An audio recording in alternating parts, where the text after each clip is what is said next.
우리에게 주신 말씀은 고린도전서 16장 1절에서 12절까지의 말씀입니다. 고린도전서 16장 1절에서 12절까지 말씀입니다. 이것은 하나님의 말씀입니다. 성도를 위하는 연보에 관하여는 내가 갈라디아 교회들에게 명한 것 같이 너희도 그렇게 하라. 매주 첫날에 너희 각 사람이 수입에 따라 모아두어서 내가 갈 때에 연보를 하지 않게 하라. 내가 이를 때 너희가 인정한 사람에게 편지를 주어 너희의 은혜를 예루살렘으로 가지고 가게 하리니 만일 나도 가는 것이 합당하면 그들이 나와 함께 가리라. 내가 마게도냐를 지날 터이니 마게도냐를 지난 후에 너희에게 가서 혹 너희와 함께 머물며 겨울을 지낼 듯도 하니 이는 너희가 나를 내가 갈 곳으로 보내어 주게 하려 함이라. 이제는 지나는 길에 너희 보기를 원하지 아니하노니 이는 만일 주께서 허락하시면 얼마 동안 너희와 함께 머물기를 바람이라. 내가 오순절까지 에베소에 머물려 함은 내게 광대하고 유효한 문이 열렸으나 대적하는 자가 많으니라. 디모데가 이르거든 너희는 조심하여 그로 두려움이 없이 너희 가운데 있게 하라. 이는 그도 나와 같이 주의 일을 힘쓰는 자임이라. 그러므로 누구든지 그를 멸시하지 말고 평안히 보내어 내게로 오게 하라. 나는 그가 형제들과 함께 오기를 기다리노라. 형제 아볼로에 대하여는 그에게 형제들과 함께 너희에게 가라고 내가 많이 권하였으되 지금은 갈 뜻이 전혀 없으나 기회가 있으면 가리라. 아멘. 하나님의 말씀입니다. 변화의 힘은 반대에 있다. 변화의 힘은 반대에 있다 라고 하는 제목으로 하나님의 말씀을 함께 나누러 보겠습니다. 우리는 죽음과 부활이라고 하는 이 정반대에 있는 사건을 통하여 죽음이 영원이라고 하는 것을 증명해내며 또 영원이 죽음이라고 하는 것을 증명해내는 어쩌면 오늘 제목과 같은 그 반대, 가장 반대에 있는 서로 다름이 결국 우리에게 만들어내는 힘이란 변화라는 것을 이 고린도전서 15장의 긴 죽음과 부활이라고 하는 이야기의 결론으로 함께 나누었습니다. 여러분들의 삶에 있어서 가장 큰 변화, 그것이 죽음과 삶의 변화 아니겠습니까? 한 인간의 가장 큰 극적 변화는 죽음에 있습니다. 신앙의 가장 놀라운 영적 변화는 그 죽음을 뛰어넘는 부활의 삶에 있습니다. 이 죽음과 부활이라고 하는 변화를 우리가 인식하거나 이해하지 못한다면 우리는 여전히 우리의 신앙이라고 하는 것이 부분적으로 그리고 우리가 원하는 방향대로만 적용될 위험이 있습니다. 바울은 그 변화를 직면한 자신의 삶에 대한 권면으로 우리가 지난주일 나누었던 15장 58절의 말씀을 이와 같이 권면한 바가 있습니다. 함께 한번 읽겠습니다. 그러므로 내 사랑하는 형제들아 견실하며 흔들리지 말고 항상 주의 일에 더욱 힘쓰는 자들이 되라. 이는 너희 수고가 주 안에서 헛되지 않은 줄 알미라. 우리가 살아가고 있는 삶의 노력과 실천들을 멈춤 없이 살아가라는 권면일 것입니다. 바울의 이 선언에는 일종의 표정이 있다는 생각을 합니다. 성경 말씀을 읽다 보면 그 말씀이 가지고 있는 이면에 이 말하고 있는 자의 표정이 드러나는데 여러분은 이 바울의 58절의 선언에 어떤 표정을 느끼십니까? 그러므로 내 사랑하는 형제들아 라고 고백하는 이 바울은 어떤 표정으로 고린도 교회에 글을 쓰고 있을까? 저는 이 바울이 전하는 고린도 교회의 표정이 어떤 결기, 때로는 용기, 희망과 같은 눈빛이 반짝반짝하는 표정으로 이 말씀을 기록하고 있지 않을까? 오히려 이 말씀은 기록하는 바울에게 있어서 더 큰 감동이며 결기를 품어내는 자신의 선언이겠다라는 생각을 합니다. 그 이유가 무엇인가 하면 그것이 바울이 경험한 복음이기 때문입니다. 자신이 하고 있는 그 말이 자신이 경험한 복음이라는 것입니다. 여러분들의 삶의 신앙의 고백 역시 마찬가지여야 합니다. 내가 고백하는 내 신앙의 고백은 내가 경험한 복음이어야 합니다. 그렇지 않는다면 누군가를 흉내내는 것이거나 변한 척하는 것이라면 그것이 타인을 감동시킬 수는 있을지 몰라도 자신을 감동시킬 수는 없습니다. 왜냐하면 그것이 자기 자신 안에 이미 거짓이라는 것을 알고 있기 때문에 그렇습니다. 바울은 언제나 사랑하는 고린도 교회의 지체들을 향하여 형제들아 라고 하는 선언을 합니다. 이것이 가능할까라는 생각을 해요. 왜냐하면 고린도 교회는 우리가 살펴봤던 것처럼 수없는 모순과 문제로 그리스도의 복음을 흐트러뜨리고 교회를 무너뜨리던 자들의 모임이기 때문에 그랬습니다. 얼마나 골치 아픈 사람들이었습니까? 그 골치 아픈 사람들을 향하여 바울은 여전히 형제라고 말합니다. 여러분들이 이 바울이 왜 형제라고 말하는 것에 그토록 제가 강조점을 두고 있는가를 알기 위해서는 바울이라고 하는 인물의 원래의 모습을 우리는 좀 살펴볼 필요가 있습니다. 고린도전서 4장 14절 말씀에 보면 바울은 이렇게 고백한 바가 있습니다. 내가 너희를 부끄럽게 하려고 이것을 쓰는 것이 아니라 오직 너희를 내 사랑하는 자녀같이 권하려 함이로라. 바울이 그 모순되는 사람들을 자녀와 같이 바라볼 수 있었다는 것은 여기에 드러납니다. 사도행전 26장 9절에서 10절 말씀은 바울이 이전에 자신의 삶에 대하여 아그리빠 왕 앞에서 자신을 변명하는 모습입니다. 사도행전 26장 9절에서 10절까지의 말씀을 한번 한 목소리로 함께 읽겠습니다. 나도 나사렛 예수의 이름을 대적하여 많은 일을 행하여야 될 줄 스스로 생각하고 예루살렘에서 이런 일을 행하여 대제사장들에게서 권한을 받아 가지고 많은 성도를 옥에 가두며 또 죽일 때 내가 찬성 투표를 하였고 또 모든 회당에서 여러 번 형벌하여 강제로 모독하는 말을 하게 하고 그들에 대하여 심히 격분하여 외국 성에까지 가서 박해하였고. 바울의 이전의 삶의 모습이었습니다. 바울은 자신이 어떤 삶을 살아왔는가 이야기하면 이렇게 말합니다. 많은 사람들을 옥에 가두며 그를 죽여야 한다면 그 죽음에 당연히 앞장서서 찬성표를 던졌던 사람이며 그 모순되는 길을 가는 사람들에게 형벌을 내리며 강제로 그들을 모독하는 일을 일삼았다라고 자기 자신을 이야기합니다. 그러니 사랑하는 형제들아 라고 말하는 바울은 이미 자신 안에서 자신 안에 변화된 자신의 인생의 변화가 자기의 삶의 복음의 경험이라는 것을 이 말씀 안에서 말하고 있습니다. 바울은 기준이 선명한 사람이었어요. 그래서 그 기준에 어긋난 사람은 분명히 잡아 그를 죽이는 것이 도덕적이고 기준을 세우는 정당한 일이라는 생각을 가졌던 사람이 바울이었습니다. 그러므로 바울은 그 일에 열심히 있었습니다. 그 열심이 종교적 열심과 삶의 열심이 되어 누군가 그 기준에 어긋난 것을 참지 못하는 사람이었어요.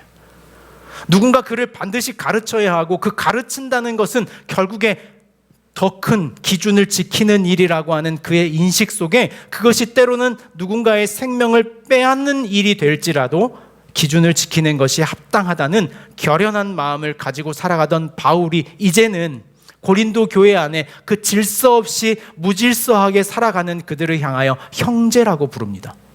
이전에 바울이었다면 아마 교회 안에서 시끄럽게 자신의 목소리를 내는 여성들을 향하여 바울은 이렇게 말했을 것입니다. 그녀를 죽여라. 그것이 교회를 지키는 일이다. 그를 잡아 모독하고 그를 형벌하라고 말했을 텐데 바울은 일체 그런 말을 사용하지 않고 그들을 향하여 모두 사랑하는 형제들아, 내가 너희를 부끄럽게 하려고 하는 것이 아니라 내가 너희를 자녀와 같이 돌보려고 한다. 이 바울의 변화가 바울이 오늘 말하고 있는 자신의 삶의 복음의 경험입니다. 로마서 8장 2절 말씀에 바울은 이렇게 고백한 바가 있습니다. 함께 읽겠습니다. 이는 그리스도 예수 안에 있는 생명의 성령의 법이 죄와 사망의 법에서 너를 해방하였습니다. 바울이 경험한 해방입니다. 자유로움이었던 것. 자신이 어떤 질서를 지키고 그 질서의 위협을 만들어내는 것으로 선을 지킬 수 있다고 생각했던 그 사망과 죄의 법이, 그 자신을 억누르고 있었던 사망의 법이 예수 그리스도를 통하여 해방되는 경험이 이제 자기 자신을 생명과 성령의 법으로 살아가는 자유로움을 허락했다고 말하는 거예요. 우리는 바울이 고린도전서 15장에서 이야기했던 사망아, 내가 쏘는 것이 무엇이냐라는 선언에서 이 말씀을 함께 경험했습니다. 여러분은 어떻게 세상을 살아가십니까? 실패하지 않기 위해 살아가십니까? 잘못했다는 지적을 듣지 않기 위해 오늘의 선을 이루십니까? 내 삶이 잘못됐다는 그 지점에 형벌과 책임을 지지 않기 위해 여러분의 삶을 살아가고 있다면 바울이 말하는 어쩌면 죄와 사망의 법칙으로 우리의 삶은 여전히 두려움을 살아가고 있는 것입니다.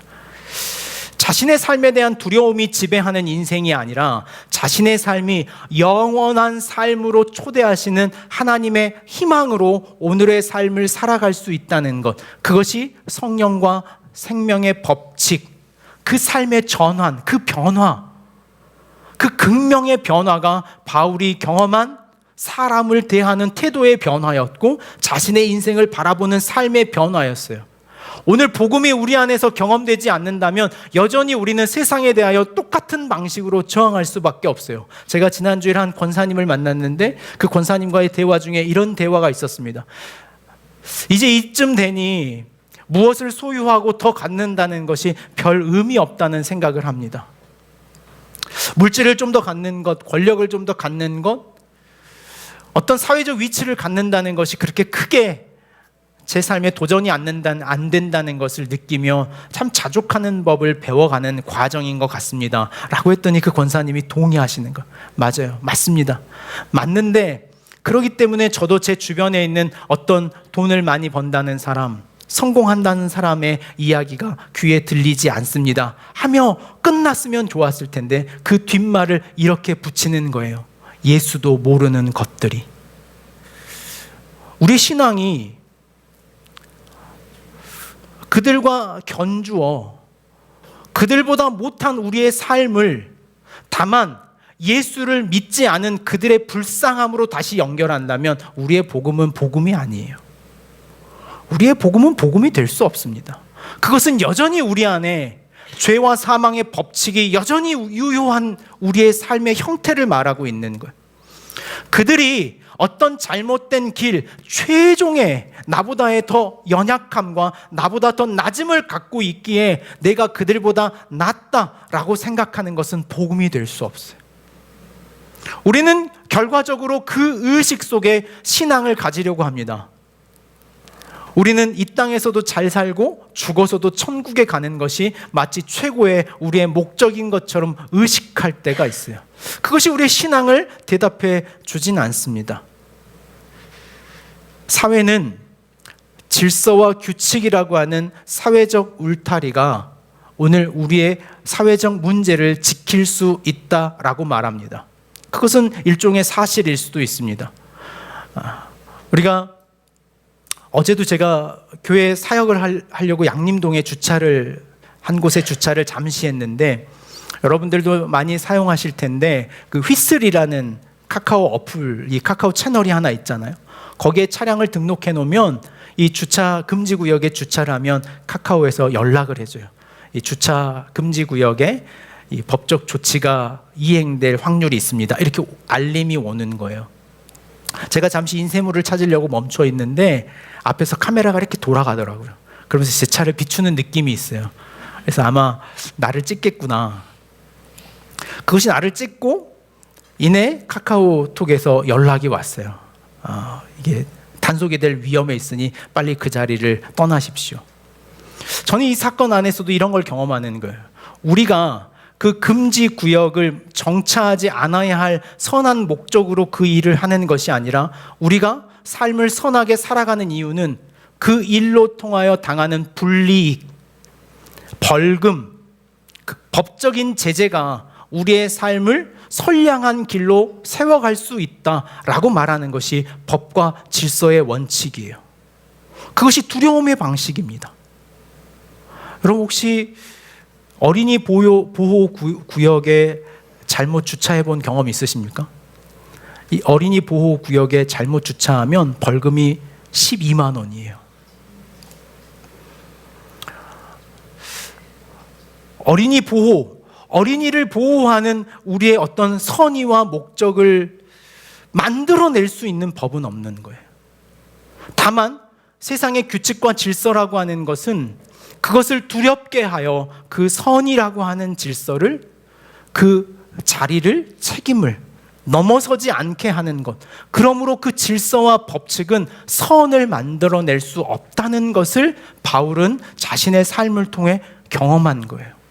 자신이 누군가를 잡아 죽이며, 자신이 누군가를 모욕하며, 자신이 누군가의 삶을 찾아가 그를 연행하는 것으로 그 안에 하나님의 나라를 세울 수 없다는 것을 바울이 느낀 거예요. 그의 삶을 폭력과 위력으로 두렵게 하여 그의 삶을 고칠 수 없다는 것을 우리는 너무나 잘 아는 것이 부모와 자녀의 관계예요. 부모는 자식을 두렵게 함으로 그의 삶을 고칠 수 없습니다. 그것을 수정할 수 없어요.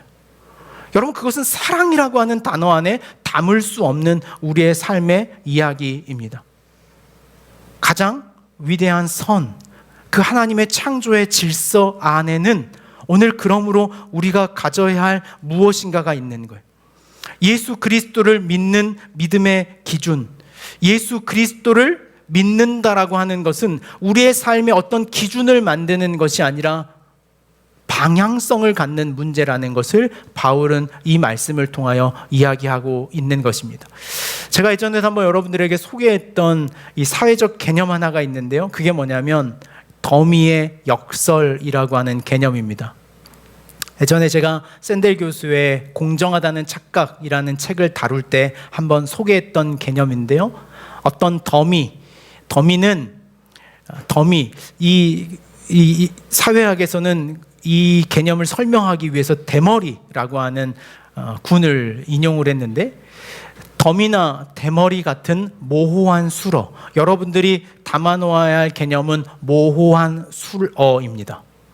쓰임에 따라 발생하는 모순의 하나를 더미의 역설이라고 합니다. 제가 여러분들에게 그 더미의 역설을 한번 소개하려고 아침에 급하게 쌀을 좀 담아놨어요. 제가 설교 때 쌀을 잘 사용합니다. 우리가 이걸 한 더미라고 생각해 보실까요? 생각되셨습니까? 한 더미의 쌀입니다. 한 바구니의 쌀이라고 할 수 있죠. 쌀 한 무더기가 있습니다. 쌀 한 무더기에서 제가 한 줌의 쌀을 때 이만큼 옮겨냅니다. 여전히 쌀 한 무더기입니까? 아닙니까? 여전히 쌀 한 무더기가 맞습니까? 그러면 제가 한 줌을 더 빼보겠습니다. 아니, 절반을.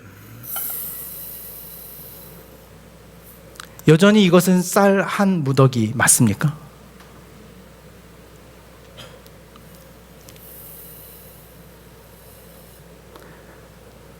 다 덜어내고 두 알의 쌀을 담은 이 그릇은 쌀 한 무더기라고 볼 수 있습니까? 아닙니까? 그 기준은 어디 있습니까? 그 기준은 100개? 쌀 100알? 이 정도면 한 무더기일 수 있습니까? 우리 지연 집사님 고개를 절레절레 하셨는데, 그럼 기준을 한번 오늘.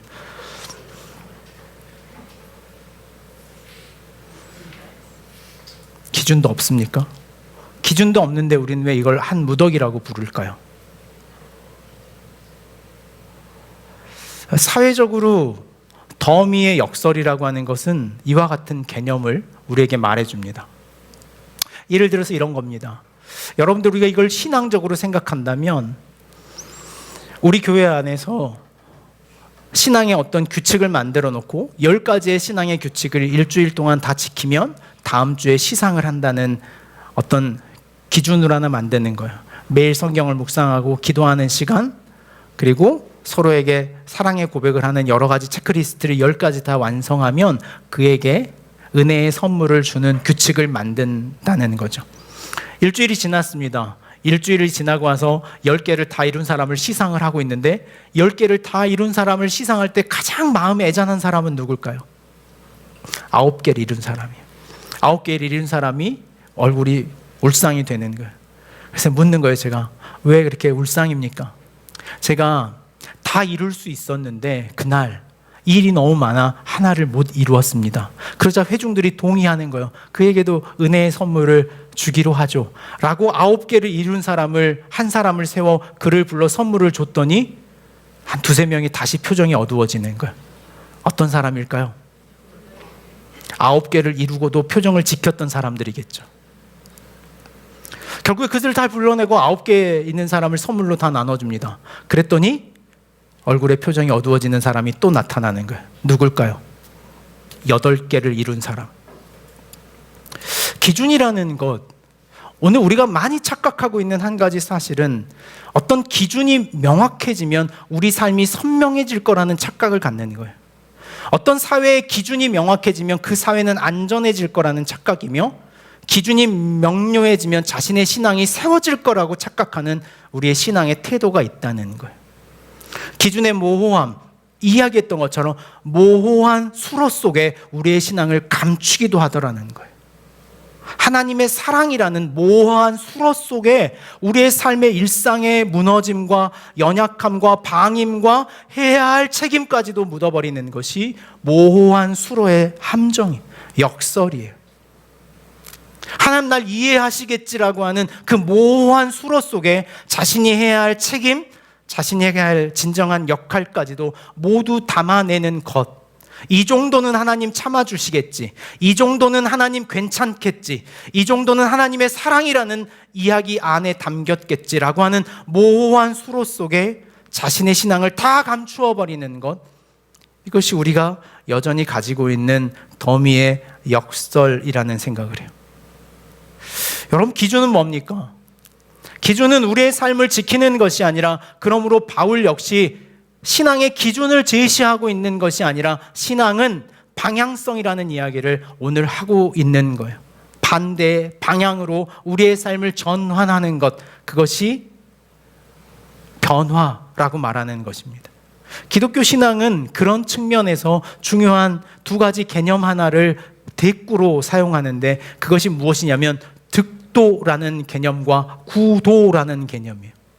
득도라고 하는 것은 자신이 어떤 수준에 모두 다다랐다라고 하는 개념이 득도라면, 우리는 여전히 다다를 수 없는 그것을 향하여 살아가고 있는 신앙이라는 것을 말하는 것이 구도입니다. 기독교 신앙은 득도의 신앙이 될 수 없어요. 누구도 다 완성했다, 이루었다라고 말할 수 없는 것. 그러므로 그 기준에 도달했고 내가 이만큼 했으니 됐다라고 말할 수 없는 것이 우리의 신앙의 진실이에요. 그러므로 우리는 기준을 만들어 놓고 그 기준에 자기 자신을 부딪히는 것이 아니라 방향을 수정하는 것이 우리의 삶의 변화예요. 여러분의 삶의 변화를 위해 기준을 수정하려고 착각하지 마십시오. 기준이 없어 무너지는 것이 아니에요. 기준이 없어 여러분들이 방황하는 것이 아닙니다. 우리가 삶의 방향을 잘못 잡고 있기에 우리는 혼란스러운 거예요. 신앙의 방향을 잘못 잡고 있기에 우리의 신앙이 변화하지 않는, 성장하지 않는 제자리 걸음의 신앙을 하고 있다는 것을 여러분들 잘 아셔야 해요. 우린 이번에 이런 일들을 하나 좀 실천하는 일에 성령의 인도하심이 하나 있었다라고 생각을 합니다. 매번 수련회를 진행할 때마다 그 수련회의 회비를 책정을 합니다. 저희는 아직 수련회 회비를 책정하진 않았습니다. 수련회 회비를 책정하지 않고 수련회를 진행하면서 이 수련회 회비에 한 가지 원칙을 가지고 들어왔습니다. 그 원칙이 무엇이냐면, 오늘부터 수련회 1차 등록을 하기 시작할 텐데요, 수련회 1차 등록을 하는 사람에게는 수련 회비가 얼마인지 정하진 않았지만 그에게 소정의 금액, 적어도 5,000원에서 10,000원 이상을 할인해주는 정책을 처음에 저희가 생각해 냈습니다. 그래서 오늘 1차 등록과 2차 등록을 하는 사람에게는 수련회비를 전략해 준다는 방식을 마련했어요. 저희가 그 방식을 가지고 있다가 지난번 전체 확대 회의에서 번뜩 이런 생각을 마음에 주셨어요. 우리 이번에 좀 다른 방식으로 한번 찾아가 보자. 어떤 방식이냐면 1차 등록하는 사람의 할인하는 금액을 그 1차 등록하는 사람에게 주지 말고 그 금액을 필요한 사람에게 흘려보내는 방식을 사용해 보자. 제가 올해 수련회를 해보니 1차 등록하는 사람은 원래 가는 사람이에요. 그러니 원래 가는 사람에게 깎아줄 필요가 뭐가 있겠어요? 오히려 가지 않으려고 하는 사람을 깎아줘 그를 데리고 가는 것이 교회의 방식이지 않겠냐라는 제안을 가졌습니다. 모두가 동의해 줬어요. 기쁜 마음으로 그 동의를 가지고 2차 회의를 부분적으로 나누어서 진행을 했습니다. 근데 그게 우리는 새로운 방향을 제시했는데 그것이 새로운 기준이 되어야 한다는 인식이 조금 있었던 것 같아요. 어떤 인식이었냐면 그러면 누구를 대상으로 깎아주겠냐라는 것에 대한 기준을 만드는 것에 문제가 생기고 말았어요. 제가 다시 제안했어요. 새로 등록한 사람, 가지 않으려는 마음이 있는 사람, 아직 마음의 준비가 안 된 사람으로 지정하자. 그랬더니 계속 저에게 질문하는 거예요. 그래서 누구요? 그래서 누구요? 출석부를 펼쳐놓고 형광펜으로 칠하라는. 그래서 누굽니까예요. 우리는 그래서 누구냐는 이야기를 하자는 게 아니에요. 그래서 누가 대상이자는 건 아니에요. 그럼 새로 등록한 사람이면 언제를 세로로 볼 것이냐? 2024년 등록이냐? 저희 교회는 따로 등록 카드가 없습니다. 그래 법적으로 어떻게 할 겁니까? 이 발급일을. 현도 혹시 등록하고 교회 다녀 지금? 죄송합니다. 그런 적 없습니다. 모두 오늘 다시 등록 카드를 쓰겠다고 달라들면 어쩔 거예요? 그동안 안 쓴 사람들 그럼 다 세가적으로 쳐줄 겁니까?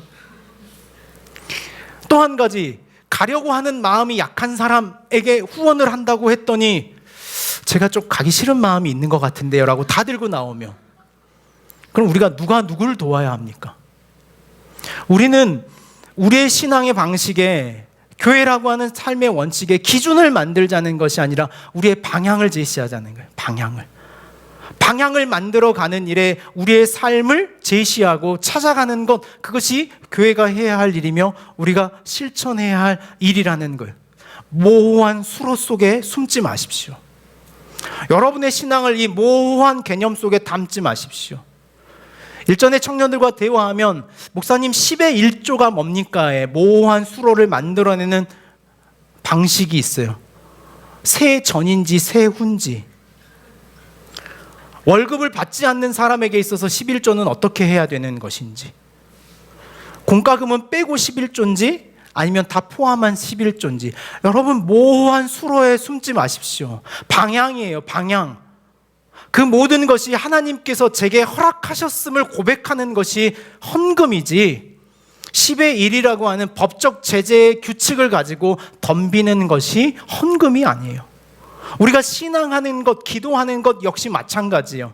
무릎을 꿇고 기도해야 하는 것이 기도라는 그 기도의 모순에 빠져버리는 그 수로에 무너지는 것이 아니라 하나님을 향하여 날마다 목말라 하며 그분과의 삶의 대화를 추구하며 살아가는 것이 우리의 기도예요.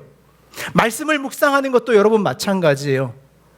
하루를 살아가며 하나님과 수없이 대화하는 삶이 있어야 해요. 우리의 삶에 수없이 하나님은 말씀을 걸어오셔요. 우리가 운전하고 갈 때마다 그렇게 하면 어떻겠니? 누군가를 만날 때마다 그 사람과 그렇게 대화하면 어떻겠니?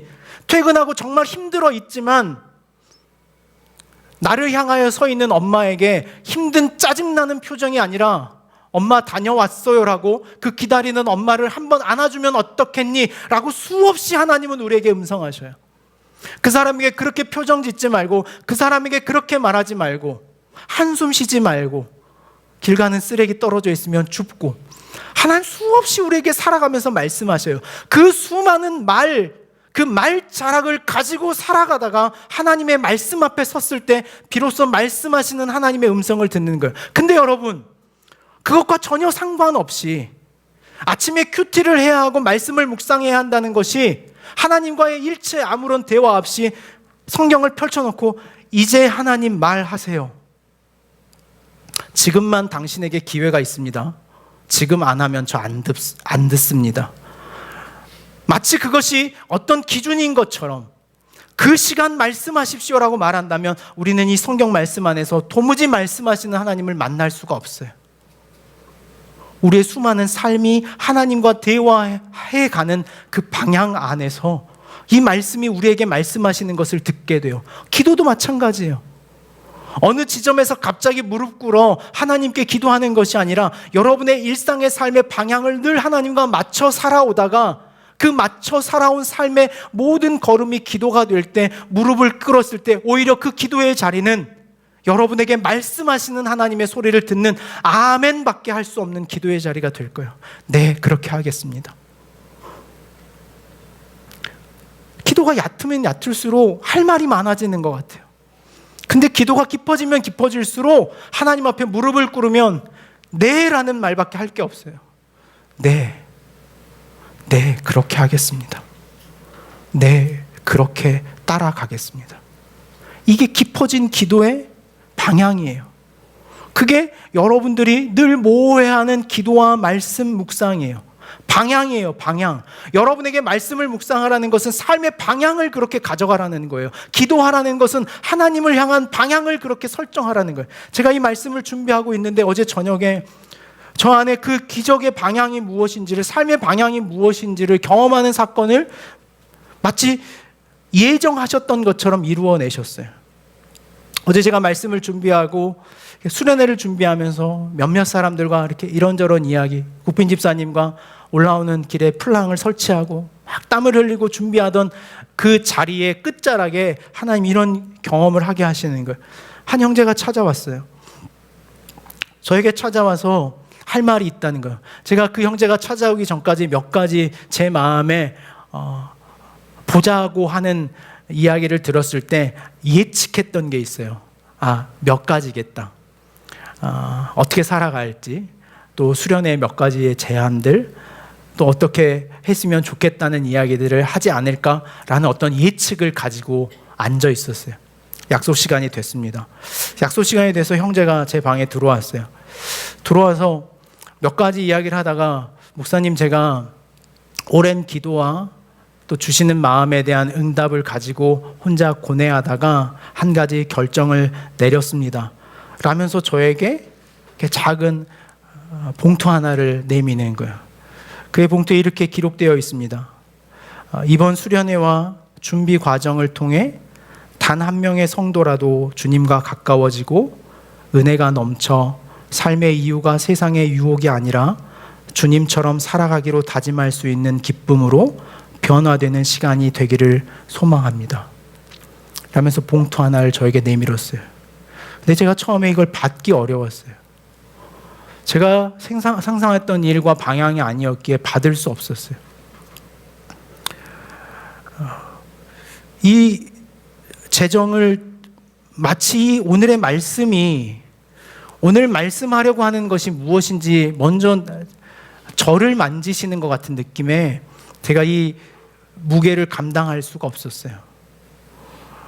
100만 원이라고 하는 적지 않은 헌금을 가지고 온 그의 삶을 알기에 더 마음이 제 삶에 쉽지 않았어요. 기준을 제시하는 삶이 아니라 자신의 삶의 방향을 움직이는 일에 우리는 참여하고 있는지 우리 각자의 삶을 돌아보아야 돼. 우리가 정한 방향으로 우리가 함께 가고 있는지 우리가 함께 확인해 봐야 돼요. 형제의 끝자락에 기도 같이 하면 좋겠다라는 마음으로 기도했어요. 어릴 때부터 함께 그 성장기를 경험해 왔기에 마치 그게 그 무슨 슬라이드 영화를 보는 것처럼 눈을 감았는데 제 마음에 막 떠오르는 거예요. 막 힘들어한 고등학교 3학년 시절, 그리고 대학에 막 멀리 학교가 눈물 흘리며 늘 엄마에게 전화하던 그 전화. 하나님이 이렇게 삶을 방향 전환해 가시는구나. 이렇게 그의 방향을 하나님으로 향하여 맞추어 가시는구나 라는 것에 제 삶에 도전이 있었어요. 여러분은 하나님으로 향하는 방향 전환을 지금 경험하고 계십니까? 여러분들의 인생의 방향 전환, 내가 세운 기준을 앞다투어 그 모호한 수로의 기준에 여러분을 감추고 있지는 않습니까? 저는 어제 그 마음에 회개가 있었어요. 그 마음에 회개의 기도로 설교 준비가 아닌 한참의 제 기도의 고백을 가지고 오늘의 설교를 마무리하게 되었습니다. 바울 역시 고린도 교회에 이야기하고 있어요. 결혼에 관하여, 음행에 관하여, 처녀에 관하여, 재물에 대하여 바울이 새로운 기준을 만들고 있는 것이 아니라 하나님을 향한 방향을 고린도 교회에 말하고 있는 거예요. 그 방향. 고린도서 10장 23절에 우리 이미 말씀한 바가 있습니다. 모든 것은 가하나 모든 것이 유익한 것이 아니요 모든 것은 가하나 모든 것이 덕을 세우는 것은 아니니. 모든 것이 가하다라고 하는 그 기준에 매어버리는 삶이 아니라 그것이 유익한지 덕을 세우는 것인지 방향을 자신의 삶에 확인하라는 것, 그것이 바울이 말하는 복음이었습니다. 저희는 오늘 이 말씀 앞에 보면 바울은 이 긴 이야기, 고린도전서라는 이 뜨겁고 무거운 담론들을 다 하고 나서 왜 이 이야기를 하고 있을까가 저에겐 의문이었습니다. 16장 1절 말씀에 성도를 위한 연보에 관하여는 이렇게 말하는 순간 앞에 말하는 것이 다 무너지는 것은 아닐까? 마치 제 경험이 위축되는 것 같았어요. 앞에 그 수많은 신앙의 이야기를 다 한 후에 왜 물질에 대한 이야기를 다루었을까? 이것이 어쩌면 우리 신앙의 가장 큰 어려움이기 때문이라는 생각을 동일하게 해봅니다.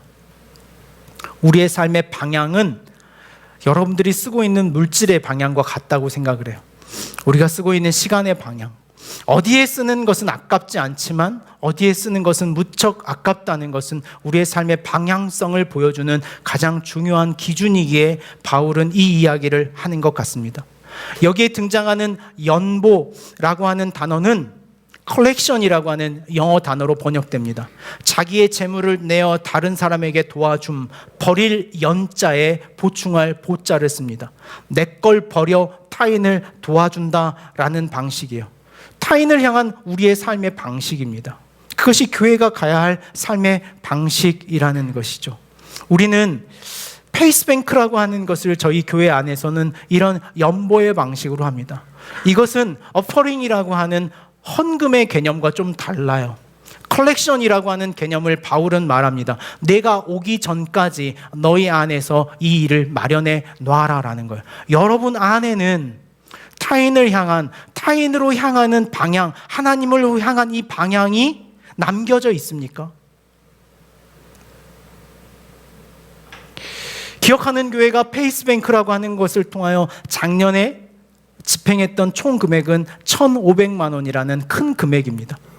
여기에 기록된 내용들을 보면 가정폭력을 당한 아동을 지원하는 일, 튀르키예 지진, 난치병, 수해복구, 가자지구 피해복구까지 이 큰 항목들을 통하여 작년 우리가 함께 모았던 1,500만 원이라고 하는 돈이 나아가는 것에 제가 정말 바라는 것은 여러분들이 이 구자에 얼마 넣어놓고 잊어버리는 것이 아니라 이 일이 우리의 삶의 방향이라는 것을 여러분들이 간직하고 살아가셨으면 좋겠어요. 이것이 우리의 신앙의 방향이에요. 삶의 방향입니다. 제가 제 신앙을 하면서 제 삶의 방향을 놓치지 않게 제가 후원하는 일을 계속하고 있어요. 삶의 상황이 어려워질 때도 마찬가지였습니다. 이 교회 막 개척하고요. 제가 사례비 100만 원으로 저희 식구 6명이 살 때도 포기하지 않았던 굿네이버스, 유니세프, 세이브 더 칠드런에 후원하는 일을 한 번도 쉬지 않고 있어요. 아니, 마음의 두려움도 있었어요. 이거 좀 그만해야 되지 않을까? 우리 가정 생활하기도 어려운데 이거 좀 그만해야 되지 않을까라고 할 때마다 제 마음에 다짐이 있었어요. 이건 내 삶의 방향이다. 이거 포기하면 방향을 잃는다. 타인으로 향하지 않을 거면 여러분 그만하셔야 돼요. 예수를 믿으면서 타인에 대한 관여로 삶의 방향이 전환되지 않는다면 안 하셔야 돼요. 그건 힘든 일이에요. 오히려 더 어려워져요. 그 믿음의 결과가 나를 충족시키겠다라고 생각하면 그건 어려워요. 그건 다시 죄와 사망의 법으로 들어가는 거예요. 그만큼 노력한 결과가 다시 나로 들어올 것이라는 것을 기대하고 살아간다면 그거는 우리는 잘못된 방향을 가지고 살아가는 사람들의 모양이에요. 우린 방향을 찾아야 해요. 삶의 방향을 찾아내는 일이 우리의 삶의 신앙이고 복음이에요. 여러분들에게 신앙과 시간과 물질이라고 하는 이 어려운 연결관계를 오늘 다 연결시키려고 말하는 것은 아닙니다. 여러분들의 오늘의 방향을 갖는 거예요. 자주 인용하는 것이겠지만 여러분, 길을 잃었다는 말이 있습니다. 길을 잃었다는 말을 여러분 머릿속으로 한번 생각해 보시겠어요? 깊은 산속에서 길을 잃었다는 말을 할 때는 우리가 어디로 가야 한다는 기준을 잃었다는 말이 아니라는 걸 잘 알고 있어요. 우리가 깊은 산골에서 길을 잃으면 우리의 기준은 더 명확해져요. 어디가 더 명확해집니까? 사람이 사는 곳으로 가야 한다는 기준은 오히려 더 선명해져요. 그럼에도 우리는 길을 잃었다고 말해요. 길을 잃었다는 건 뭡니까? 내가 서 있는 방향이 어딘지를 모르겠다는 것이 길을 잃었다는 말이에요. 우리가 혼란하는 이유, 삶의 길을 잃었다고 느끼는 이유는 내가 오늘 어느 방향으로 서 있는지를 알지 못한 자신의 공허함이에요. 현재 자신이 서 있는 곳이 어느 방향인지를 알지 못하다는 것, 그것이 우리가 길을 잃었다는 거예요. 여러분, 가정의 길을 잃으셨습니까? 관계의 길을 잃으셨습니까? 삶의 길을 잃으셨습니까? 그렇다면 우리의 방향을 수정해야 돼요. 기준을 다시 세우는 것이 아니라 방향을 수정해야 돼요. 하나님으로 향한 방향, 그 방향을 수정하기 위해 우리는 모호한 수롯 위에 숨지 않고 실천해야 해요. 그 방향으로 우리의 삶을 한 걸음 던져낼 줄 알아야 돼요. 그럴 때 우리의 삶의 길이 보이기 시작해요. 그 길을 걷는 것, 그것이 우리의 신앙이며 바울의 마지막 권면입니다. 복음으로 향하는 길을 바울은 걷고 있어요. 경험하고 있는 것이죠. 저는 이 복음을 향하는 우리의 걸음을 고린도전서 이야기를 쭉 연결해 온 것을 연결해 몇 가지 좀 구체적인 적용점을 잘 내놓는 방법이 없지만 한번 4가지 정도 여러분들에게 결론적으로 좀 제시해 볼까 합니다. 우리의 복음의 방향을 점검하는 일에 이 4가지를 여러분 좀 스스로 적용하십시오. 첫 번째는 고린도전서를 이야기하면서 연신 이야기했던 것처럼 그 사람도 길을 찾고 있다는 사실을 잊지 마십시오. 우리가 운전하는 것을 비유로 많이 말씀드리지 않았습니까? 그 사람도 운전하고 있습니다. 나만 운전하고 있는 게 아니에요. 그도 그 길을 찾고 있습니다. 사랑하는 가정 안에서, 자녀들에게서, 형제들에게서 그의 삶이 이해되지 않는 지점이 있다면 그도 길을 찾고 있는 것은 아닌가 생각해 주십시오. 두 번째는 자신의 기준을 놓고 상대를 쉽게 판단하거나 정죄하지 마십시오. 내 기준에는 그게 옳다라고 하는 기준점을 만들어 놓고 상대를 판단하거나 정죄하는 일을 하지 않기를 바울은 말합니다. 그러므로 고린도전서에서 바울은 늘 기준을 흐트러 버려요. 모호하게 만들어요. 그래서 그들이 만든 기준의 명료함에 서로를 정죄하는 것이 아니라 서로의 삶에 참여하는 것, 들어가는 것, 그것이 가치 있다고 가르쳐 줍니다. 세 번째는 누군가 그 방향으로 선 이유를 이해하기 위해 노력하십시오. 누군가가 그쪽을 향하여 서 있다면 그가 왜 그 방향으로 서 있는지를 이해하려고 노력하십시오. 그래서 그가 선 방향을 먼저 함께 들여다보십시오. 저는 그것이 공감이라는 언어인 것 같아요. 왜 그 사람이 그 방향에 함몰되어 있는지, 그를 고쳐 수정하려고 하는 일에 힘쓰기 전에 그의 삶에 찾아가 먼저 공감하는 삶을 살아가십시오. 마지막 4번째는 자기 자신에게 자유하는 방식으로 내가 서 있는 지금의 이 방향도 언젠가는 달라질 수 있다는 것을 여러분 잊지 마십시오. 산을 내려와 보셨습니까? 산을 올라가 보셨습니까? 그 방향을 직선으로 올라갈 수 있는 길은 없어요. 그 산을 빨리 내려오겠다고 직선으로 내려올 수 있는 길은 없어요. 잠시 올라가는 것처럼 방향을 틀다가도 다시 반대로 가는 것처럼 방향을 틀더라도 그 우여곡절의 방향을 다 틀어야 자신의 삶의 길을 가는 거예요. 그러니 여러분의 지금이 실수하고 실패하는 것 같아 보일지라도 여러분이 가고 있는 그 삶의 방향을 존중해서 용기 내어 살아가는 힘이 필요한 것, 그것이 오늘 바울이 이 고린도서를 결론하며 우리에게 주는 말씀입니다. 다음 주면 고린도전서의 긴 이야기가 끝을 맺습니다. 여러분, 고린도전서를 제가 설교하면서 지난주 중에 몇 번이나 설교했나 제가 쭉 한번 훑어봤어요. 여러분, 고린도전서 언제부터 설교했는지 혹시 기억하십니까? 얼마나 한 것 같습니까? 대충 느낌에. 네? 한 3년? 그렇게 지루했습니까? 정확하게 작년 7월 첫째 주에 시작했습니다. 중간에 절기 예배를 빼고 보니까 49번의 설교를 고린도전서로 했던 것 같습니다. 1년이라고 하는 그 긴 이야기의 끝자락에서 우리의 신앙은 좀 더 다듬어졌는지, 우리의 교회는 조금 더 든든해졌는지 스스로 많이 돌아보는 설교의 작업을 하는 중에 있습니다. 여러분의 신앙도 오늘 주는 이 구체적인 적용이 고린도전서에 담긴 전체적인 내용의 삶의 적용이라는 것을 좀 기억하며 여러분의 삶의 방향을 새롭게 하는 도전이 있기를, 변화가 일어나기를 기도합니다. 기도하겠습니다. 고마우신 주님,